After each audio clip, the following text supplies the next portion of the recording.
बताएंगे भी विनय नेवी में कब भर्ती हुए थे और कब गए थे घूमने? नेवी के अंदर जब भर्ती हुए लगभग तीन साल हो गए। डेट तो मुझे इस टाइम याद नहीं है फिक्स डेट तो, लेकिन 3 साल हो गए उसको। और अभी घूमने गए थे 21 तारीख को। 16 तारीख को शादी हुई थी उसकी मंसूरी के अंदर, डेस्टिनेशन शादी थी। और 19 तारीख को रिसेप्शन थी यहीं करनाल में, और 21 तारीख को फिर वो हनीमून के लिए निकल गए थे। 22 तारीख को ये हादसा हुआ जिसमें उनकी मौत हो गई है।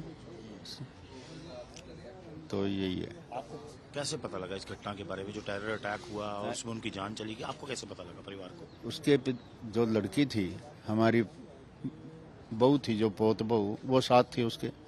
उसने ये देखा, उसने अपने घर फोन किया अपने पिताजी के पास कि ऐसे ऐसे हो गए। उन्होंने फोन किया मेरे पास, कहने लगे भाई ऐसे ये बात हो गई है। मैंने बेटे को बताया, बेटा उस टाइम सो रहा था, मैंने उठाया उसको और उनको बताया।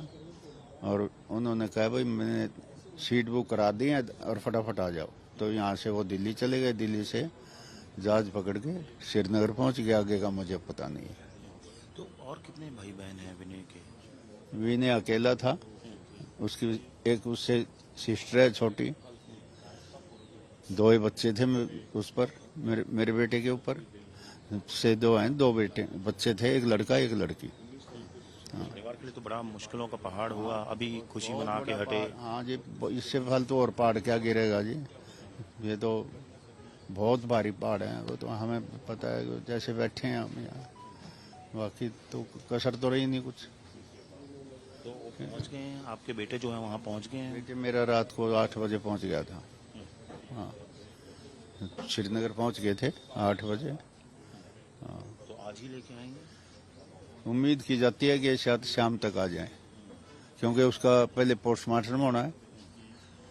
बेटे का फोन आया था, उसने बताया भाई पहले इसको पोस्टमार्टम करके दिल्ली ले जाया जाएगा हेलीकॉप्टर से, और दिल्ली से फिर वो आर्मी वाले, खुद नेवी वाले, उनके अफसर उसको रिसीव करेंगे और उनकी आर्मी वाले ही उसको खुद लेकर आएंगे।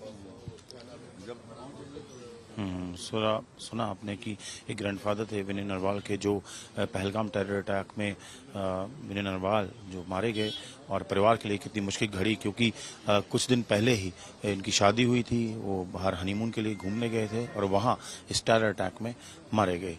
करनाल से कैमरा पर्सन अमन के साथ असीम बसी।